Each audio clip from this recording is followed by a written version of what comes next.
You know, some stories, they just feel like they were written in the stars. But even the stories that feel like destiny, well, they're always forged through pain, through sacrifice, and through these tiny moments where everything could have just gone wrong. Today, we're diving into one of the greatest stories ever told, the story of Lionel Messi. And this right here, this just perfectly captures this central conflict of his entire life. On one side, you've got the legend, the immortal, 8 Ballon d'Ors, a world champion, the GOAT. But on the other side, there's the boy he once was, a boy who was told he was too small, too fragile, and ultimately just too expensive for anyone to take a chance on. That contrast, that's everything.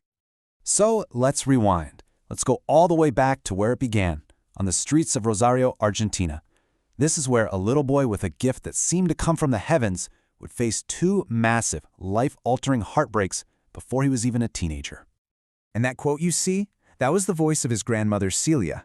She was his #1 fan, his first and fiercest believer. She was the one who saw the magic in him before anybody else and literally pushed him onto the field to play. And then, just like that, she was gone.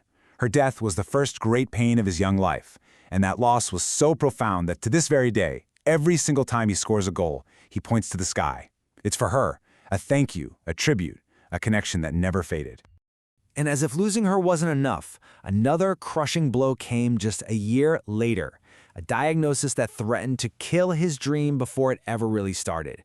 Basically, his body wasn't producing the hormones he needed to grow. For a kid who wants to be an athlete, well, that's pretty much a career death sentence. And the cure, the treatment, it came with a staggering price tag, $900 a month. Now you have to understand, for his working-class family, this was an absolute fortune. Local clubs in Argentina, they saw his talent for sure, but when they saw the medical bills, they all walked away. It felt like every single door was slamming shut. So what do you do? This is where the family had to take a massive, almost insane leap of faith. With all the options gone at home, they hear about a possible chance in Spain with a club called FC Barcelona. It meant leaving everything, their home, their friends, their country, for one single tryout. And this story is legendary for a reason, because it shows you just how special he was. The club's director, a guy named Carles Rexach, was so completely blown away that he knew he couldn't let this kid leave. He didn't even wait for official paperwork. He grabbed the closest thing he could find, a napkin, and signed the 13-year-old on the spot. And with that scribble on a piece of tissue, the history of football was changed forever. So that incredible leap of faith? Oh, it paid off. Big time. The shy, homesick boy from Rosario was about to become the undisputed king of club football. Once he got to Barcelona, he just exploded. At first, he's learning from the master, the great Ronaldinho. But pretty soon, he becomes the absolute centerpiece of Pep Guardiola's legendary team, winning a historic treble in 2009. By the time he was just 22, he was officially the best player on the planet. The Wonder Kid was now a phenomenon. Now, you can't talk about this era without talking about the rivalry. It was one of the greatest in the history of sports. You had Messi, the artist, pure grace, a magician with the ball. And then you had Cristiano Ronaldo, pure power, pure fire, this relentless, unstoppable force. As Ronaldo himself said, they made each other better, pushing one another to heights we'd never seen before. And if you want to know just how high he flew during those years, just look at that number, 91. That's 91 goals in one single calendar year. Not a career, a year. I mean, it's a video game number.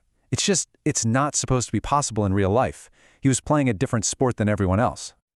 But here's the crazy thing. While he was a king, a god, in Barcelona, back home, something was haunting him. There was one prize, one dream, that he just could not grasp, winning with his beloved Argentina. And the pain was just relentless. Look at this timeline of pure heartbreak. 3 years in a row, 3 major finals, 3 devastating losses. First, the World Cup final in 2014. Then back-to-back Copa America final defeats. The weight of an entire country was on his shoulders, and each loss was another crushing blow. After that third final loss in 2016, he was just broken. He actually whispered these words, full of doubt and just total despair. For the first time, it really felt like his national dream was dead. He started to believe it himself, that maybe, just maybe, it wasn't meant to be. But here's the thing about a story like this.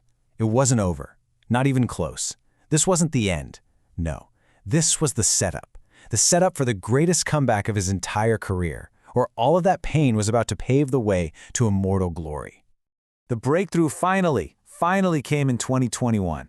He led Argentina to win the Copa America, his first major trophy for his country. You could literally see decades of pain and pressure just wash away from him.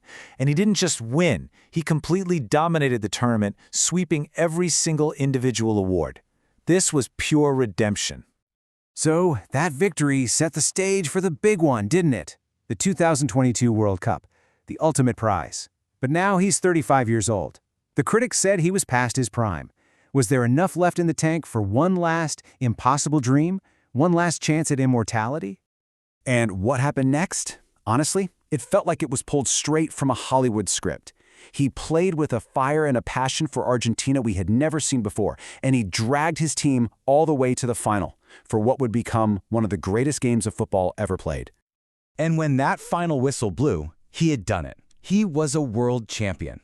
His own words capture it perfectly. He said he knew God would save this gift for him. The little boy who was once told he was too small was now, finally, standing on top of the entire world. So, okay, he's climbed every mountain, he's won it all. What is the complete picture? What's the lasting legacy of Lionel Messi? Well, his legacy on the field is staggering, of course. A record 8 Ballon d'Ors, a World Cup, an Olympic gold medal. The list is endless. But it's also grounded in something so much deeper.